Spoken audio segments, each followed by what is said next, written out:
Hola, ¿cómo estás? Dios te bendiga muchísimo. Estamos comenzando nuestro tiempo devocional. Hoy 2 de septiembre.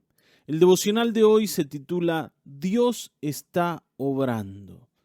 Y el texto que vamos a leer es Hechos 16, versículo 14. Y dice así.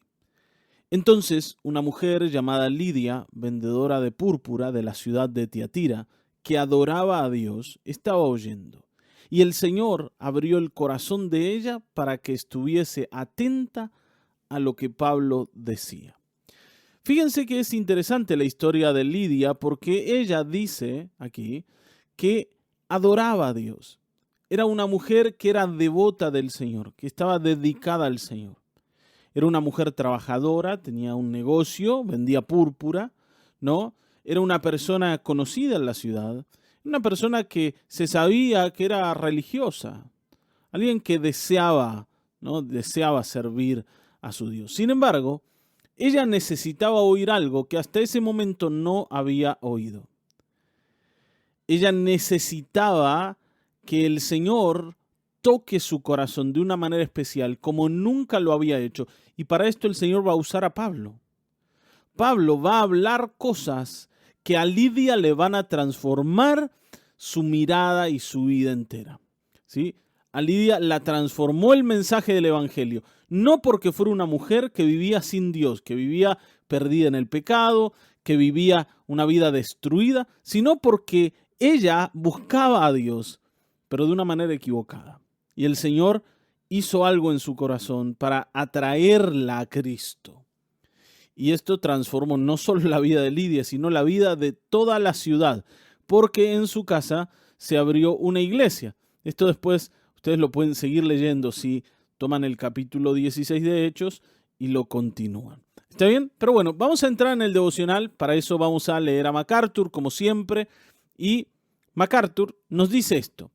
Dice, Dios llama a todos los creyentes a proclamar el mensaje de Cristo. La mayoría lo hacen en palabra y obra, como parte de su vida diaria. Pero algunos hacen de la evangelización la tarea de su vida. ¿Está bien, no? Algunos incluyen esto de evangelizar a las personas mientras viven sus vidas, mientras están en su trabajo, mientras estudian, mientras desarrollan sus ocupaciones. Pero hay otros que dedican su vida específicamente a la evangelización. ¿Me entienden, no? Gente que podemos decir que la evangelización es su trabajo, ¿sí? Es su ocupación principal. Ahora, a pesar de esto, a pesar de que hay muchos evangelistas, si nosotros miramos el mundo y juzgamos el poder de Dios en base de las respuestas de las personas, la respuesta que dan las personas al mensaje que oyen, vamos a darnos por vencidos y vamos a terminar dejando de proclamar la palabra del Señor. Esto no puede ser más real, ¿no? Cuando uno sale a hablar del Señor, hay mucha gente que va a rechazar el mensaje.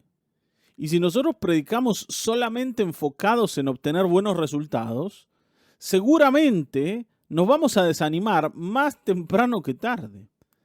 Es más, MacArthur coloca su ejemplo. Dice, yo he ido a lugares donde he proclamado de todo corazón la palabra y no ha sucedido nada. Ahora, con esto no hay un problema, porque todo lo que el Padre le da a Cristo, tarde o temprano va a llegar. Si una persona fue tomada por Dios y fue entregada a Cristo, tarde o temprano esa persona va a llegar a Cristo. Tarde o temprano esa persona se va a convertir.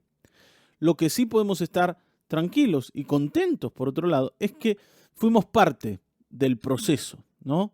Del proceso en el que la semilla cayó en la tierra y dio fruto. Fuimos parte. Tal vez no se convirtió con nosotros, pero lo importante en realidad no es que se convierta con nosotros, sino que se convierta. Podemos confiar en que Dios va a hacer con su palabra lo que Él quiere. ¿Está bien? Porque el mismo Jesús dijo, todo lo que el Padre me da, vendrá a mí. Oremos para que el Padre tome decisiones sobre la vida de las personas y las entregue a Cristo. Para que el Padre dé órdenes de vida y haya muchos que se conviertan. Para esto, la oración de la iglesia es esencial. Amén. Ahora, nosotros no somos responsables de quien se salva. Y esto es muy importante comprenderlo. Uno puede orar, ¿no? Y le podemos decir, Padre, salva a las personas. Tal vez de manera específica, salva a mi hermana, salva a mi hermano, salva a mi hijo, a mi esposa, salva a mi tío, salva, ¿no?, a mi amigo. Podemos hacerlo.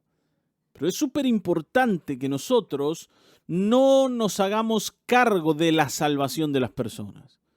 El que salva es Jesucristo. Esta es una cuestión de Dios con las personas.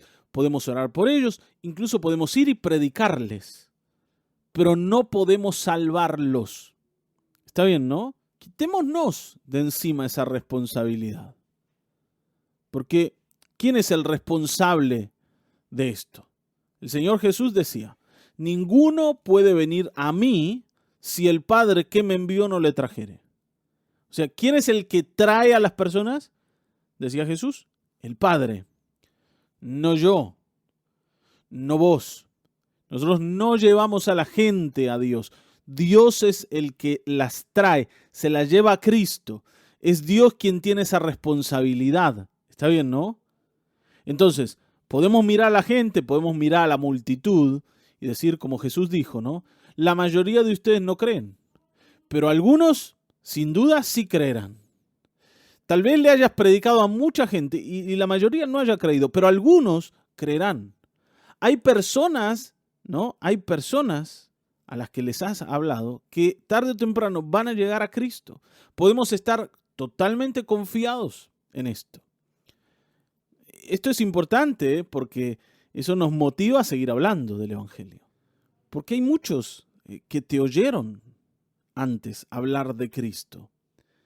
Y que cuando te oyeron, vieron que tus palabras eran palabras necias, palabras no de cuento de hadas, palabras que no podían ser creíbles, pero que ahora están viendo en esas mismas palabras el único bálsamo que alivia sus corazones.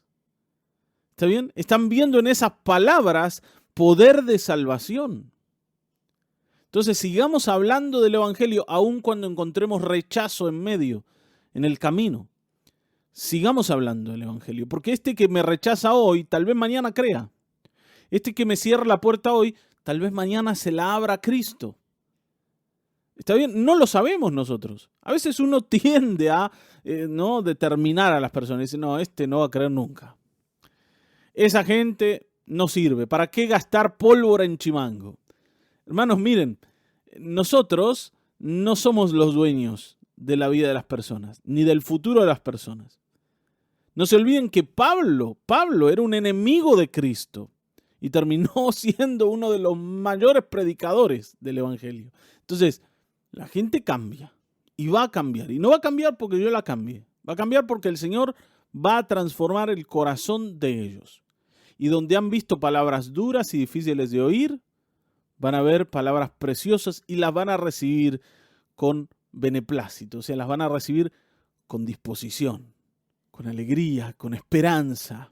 Así que mantengamos una mirada de fe cuando hablamos con la gente, una mirada de fe sobre las personas, aún sobre los que nos rechazan. Porque recuerden esto, ¿no?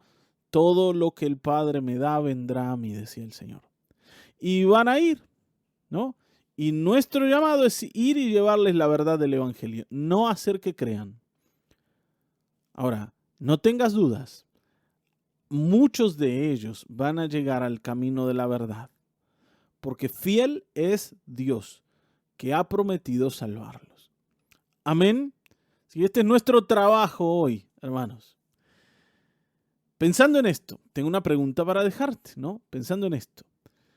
¿Cómo cambia tu perspectiva sobre el evangelismo? Saber que Dios es el que convierte a la gente.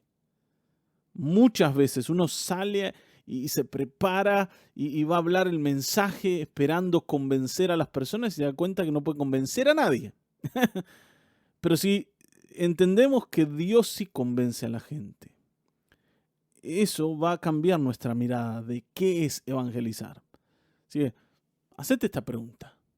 Yo sé que Dios es el que convence a las personas.